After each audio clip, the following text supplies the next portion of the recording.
Hello friends, આગળનો જે આપણને રાસાયણિક પ્રક્રિયાઓમાં પ્રકાર આપેલો છે એ પ્રકાર છે રેડોક્સ પ્રક્રિયાઓનો અથવા તો ઓક્સિડેશન અને રિડક્શન પ્રક્રિયાઓ. ખૂબ જ અગત્યનો આ ટોપિક છે. ઓક્સિડેશન અને રિડક્શન ઇટસેલ્ફ એક બ્રોડ કન્સેપ્ટ છે, રાઈટ, જેને તમે વિગતવાર આગળ અને આગળ અભ્યાસ કરતા રહેશો. પરંતુ અત્યારે આપણે એને શોર્ટમાં જોવાના છીએ કે ઓક્સિડેશન એટલે શું, રિડક્શન એટલે શું. તો એ આપણે પહેલા શોર્ટમાં વ્યાખ્યા લખી દઈએ અને પછી જે આપણને અંદર ઉદાહરણો આપેલા છે એને સમજવાનો પ્રયત્ન કરીએ. તો પહેલા હું વ્યાખ્યા લખું છું માત્ર ઓક્સિડેશન. ઓક્સિડેશન કોને કહેવાય? તો જ્યારે પણ કોઈ પણ પદાર્થમાંથી કોઈ પણ પદાર્થ જો ઓક્સિજન મેળવે અથવા તો હાઇડ્રોજન ગુમાવે તો આવી પ્રક્રિયાઓને આપણે કહીશું ઓક્સિડેશન પ્રક્રિયા. એની અંદર ઓક્સિજન ઉમેરાય છે તો ઓક્સિડેશન એટલે આપણે કહીશું પદાર્થમાં ઓક્સિજનનું ઉમેરાવું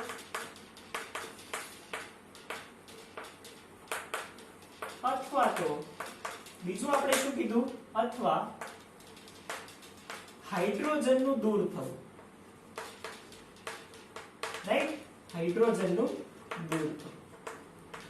હવે તમે અત્યારે જે અભ્યાસ કરવાના છો, રાઈટ, 10મા ધોરણમાં તમે જ્યારે આ અભ્યાસ કરવાના છો તો એમાં એક જ વાત આપણે જોવાના છીએ અને એ એટલે કે ઓક્સિડેશન અને રિડક્શન એ કઈ રીતે જોવાના છે, કોના સંદર્ભમાં? તો ઓક્સિજન અને હાઇડ્રોજનના ઉમેરાવા અથવા તો દૂર થવાના સંદર્ભમાં જોવાના છીએ. રાઈટ, વિશેષ આપણે જે વ્યાખ્યાઓ એ આગળ જોઈશું. ચાલો, તો હવે આપણે કહીએ છીએ રિડક્શન. તો બીજી આપણે વ્યાખ્યા લખી દઈએ રિડક્શન. સેમ આના જેવી વ્યાખ્યા થશે, તમે જાતે પણ લખી શકો છો. તો આપણે કહીએ છીએ કે પદાર્થમાં, પરંતુ ઓક્સિડેશન કરતા કેવી થશે? ઉલટી. પદાર્થમાં ઓક્સિજનનું દૂર થવું અથવા હાઇડ્રોજનનું ઉમેરાવું.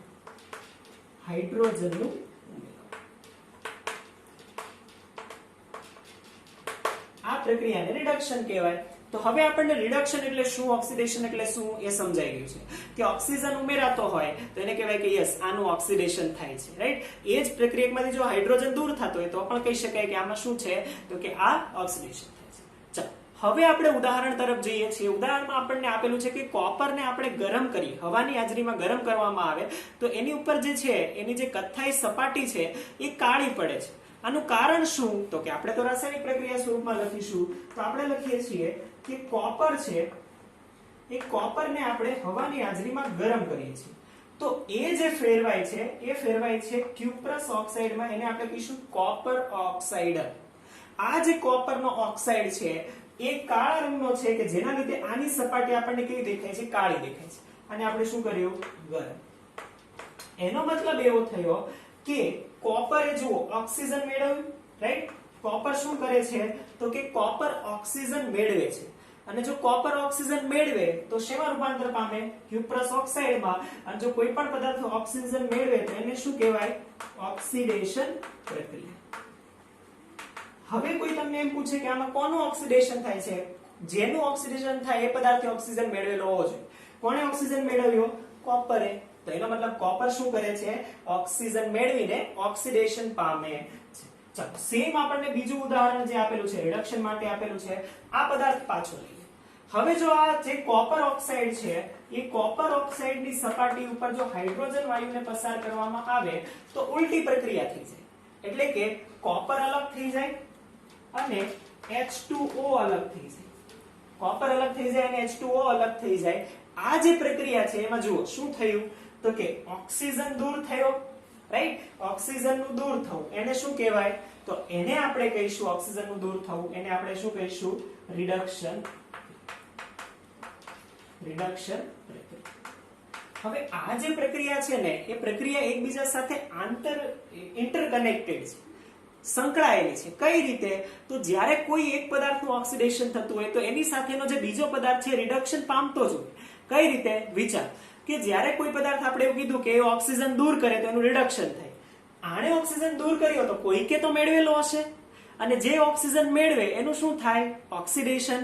એનો મતલબ કે આ પ્રક્રિયામાં ફરીથી આનો અભ્યાસ કરીએ અને ફરીથી વિચારીએ છીએ. આ જ પ્રક્રિયા છે. રાઈટ, તો પહેલા થોડું આ તમે લખી લો, આપણે ઇરેઝ કરીએ છીએ. વ્યાખ્યા ધ્યાનમાં આવશે.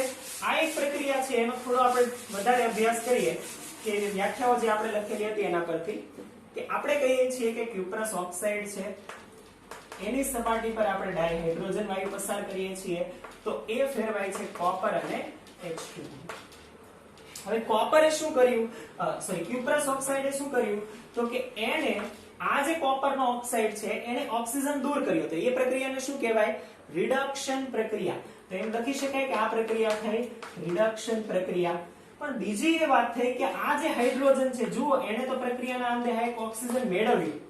કોઈ પણ પદાર્થ ઓક્સિજન મેળવે એને શું કહેવાય, ઓક્સિડેશન. એનો મતલબ આ પ્રક્રિયાની અંદર ઓક્સિડેશન પણ થાય છે અને રિડક્શન પણ થાય છે.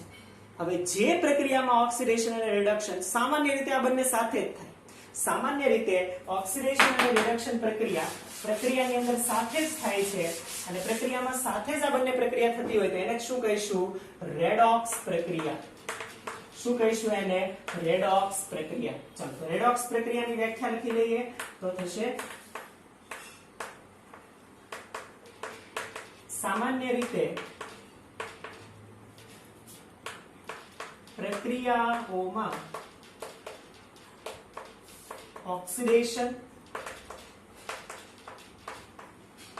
અને રિડક્શન સાથે જ થાય છે. આવી પ્રક્રિયાઓને શું કહીશું આપણે, આવી પ્રક્રિયાઓને રેડોક્સ પ્રક્રિયા કહે છે. રાઈટ, ધ્યાનમાં આવશે રેડોક્સ પ્રક્રિયા એટલે શું. તો આપણે વાત કરી રેડોક્સ પ્રક્રિયાની કે જેમાં બંને પ્રક્રિયા સાથે થાય છે. અગત્યના અંદર આપણને ઉદાહરણ આપેલા છે. એમાં પહેલું જે ઉદાહરણ આપેલું છે એમાં તમારે હવે આપણને કહેવાનું છે, પ્રક્રિયા તો હું લખી દઈશ, તમારે મને એ કહેવાનું છે કે કોણ ઓક્સિડેશન પામે છે અને કોણ રિડક્શન પામે છે.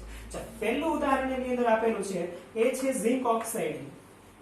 ઝિંક ઓક્સાઇડને જ્યારે કાર્બનમાં ગરમ કરવામાં આવે અથવા તો કાર્બન સાથે પ્રક્રિયા કરવામાં આવે તો આ ફેરવાઈ જાય zinc plus carbon monoxide gas. ચાલો ઝિંક અને કાર્બન મોનોક્સાઇડ ગેસ. હવે તમારે મને કહેવાનું છે કે કોનું ઓક્સિડેશન થાય છે, કોનું રિડક્શન થશે. રાઈટ, ઓક્સિડેશન એટલે શું તો કે ઓક્સિજન મેળવવું. કયો પદાર્થે ઓક્સિજન મેળવ્યો, જુઓ કાર્બન અહીંયા એકલો હતો, અહીંયા એને ઓક્સિજન મેળવી લીધો તો એનો મતલબ અહીંયા આનું શું થયું છે, આનું થયું છે ઓક્સિડેશન. લખી શકાય તો આ થશે ઓક્સિડેશન. ધ્યાનમાં આવશે. ચાલો બીજું આપણે કહીએ છીએ કે કોણે ઓક્સિજન ગુમાવ્યો છે તો કે ઝિંક અહીંયા ઓક્સિજન હતો, અહીંયા ગુમાવે છે તો આ ઝિંક ઓક્સાઇડ છે એ ઝિંક ઓક્સાઇડ છે એનું શું થશે, રિડક્શન. Right, reduction. હવે એક અગત્યનો એમસીક્યુ તમને હું પૂછું છું. રાઈટ, એમસીક્યુ તમને ઓપ્શન આપેલા છે અને તમારે મને જવાબ આપવાનો છે. નીચેનામાંથી એમસીક્યુ એવો છે કે નીચેનામાંથી કયો પદાર્થ ઓક્સિડેશન પામે છે.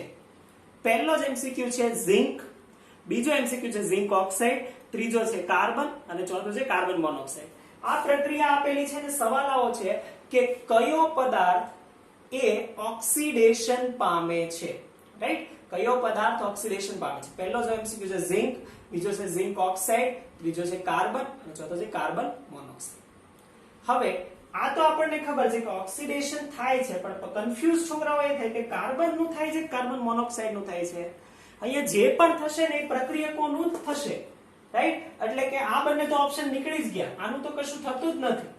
થાય છે આ લોકોનું, આ તો બને છે, બનવા વાળી નિપજ છે, ધ્યાનમાં આવે છે એટલે કોણ આવશે, રાઈટ. સેમ રિડક્શન માટે કોણ આવશે, ઝિંક ઓક્સાઇડ.